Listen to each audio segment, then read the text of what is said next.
Poulet, je suis le directeur de Fabulous, qui est un bureau d'études applicatif sur l'impression 3D. Donc Fabulous existe depuis 2014. C'est vrai que Fabulous a été fondé justement pour pouvoir répondre à des demandes nouvelles. On travaille uniquement pour des entreprises qui ont toutes à peu près la même question. C'est quels avantages compétitifs je peux retirer aujourd'hui dans mes marchés de ces nouvelles technologies dites de fabrication additive. Et donc nous, aujourd'hui, notre travail, c'est de les accompagner justement pour répondre à ça, donc à la fois sur du conseil, sur une partie aussi studio au sein de l'agence, parce qu'il faut, pour pouvoir imprimer en 3D, il faut aussi bien sûr faire un fichier 3D, et puis aussi évidemment sur la partie fabrication, en maîtrise d'ouvrage, puisque aujourd'hui il y a à peu près 7 technologies usuelles différentes et une centaine, 150 matériaux usuels pour pouvoir fabriquer. Donc on accompagne nos clients depuis l'idée, la conception, jusqu'à la fabrication. Donc Sphero, c'est un projet qui met en valeur notre savoir-faire justement en tant que bureau d'études spécialisé sur la fabrication additive. C'est un appel à projet qui a été lancé par la NASA. Nous avons été les seuls Français en fait, à répondre à cet appel à projet. Et ce qui nous intéressait, c'était non pas seulement en fait, de fabriquer des maisons sur Mars, mais c'est de montrer surtout qu'aujourd'hui, avec les techniques de fabrication additive, on a déjà en fait, tout ce qu'il faut pour pouvoir justement imprimer des maisons.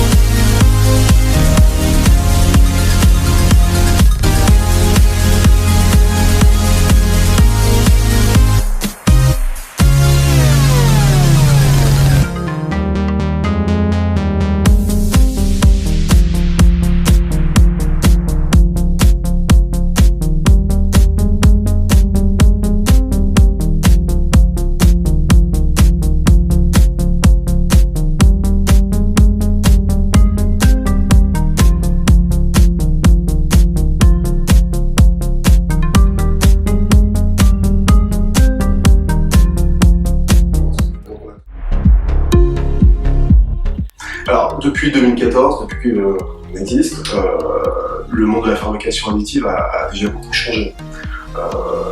Il y a déjà beaucoup d'investissements aujourd'hui. Il y a des nouveaux entrants dans les fabricants de machines, par exemple HP vient juste d'arriver sur le marché, où il y a des gens comme Google aussi qui investissent 500 millions de dollars dans certaines technologies. Pourquoi ? Parce que il y a une vraie appétence de la part des entreprises pour ces technologies-là.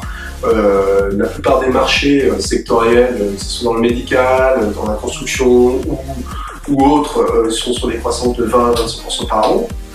Donc, ça veut dire que les entreprises s'intéressent beaucoup et de plus en plus, et qu'aujourd'hui, elles ont besoin surtout d'être accompagnées dans le conseil, pour savoir justement comment retirer le maximum d'avantages compétitifs avec ces technologies-là pour développer un nouveau produit, ou pour pouvoir internaliser des solutions, des équipements qui représentent un certain investissement et qui risquent aussi d'être obsolètes d'ici quelques temps. Donc il faut bien investir.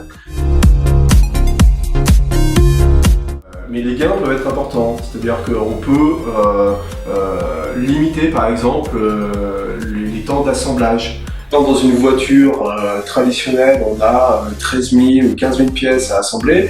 Et bien, avec les techniques de fabrication additive, on pourrait réduire ça à peu près de près d'un tiers. Donc, c'est autant de gains pour pouvoir rationaliser les coûts de fabrication d'une voiture. Donc, c'est plus. Est-ce que ce sera demain, en fait, est-ce qu'il y a une convergence qui va exister encore plus forte justement entre le digital et le monde physique de la fabrication?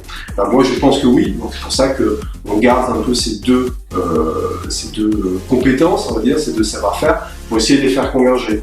L'Internet des objets, par exemple, peut être une convergence justement entre ces deux mondes. Il y a déjà.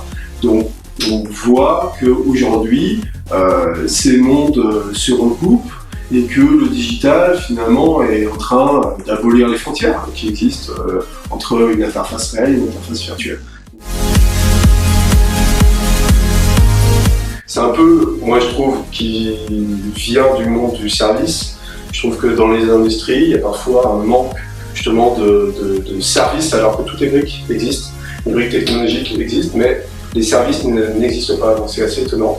Nous, on travaille aussi, par exemple, sur des questions de pièces détachées à la demande, qui est déjà existant dans les industries de pointe type Airbus, mais où quand on lit à la fois une plateforme digitale, numérique, qui permet justement de cataloguer des pièces et d'en faire des fichiers 3D dans un même portefeuille, et qu'après on peut fabriquer à la demande ces pièces détachées grâce à l'impression 3D, voilà, il y a déjà des choses qui peuvent se développer. Donc en fait, Airbus, je pense, a très probablement déjà beaucoup d'avancées sur ces questions-là.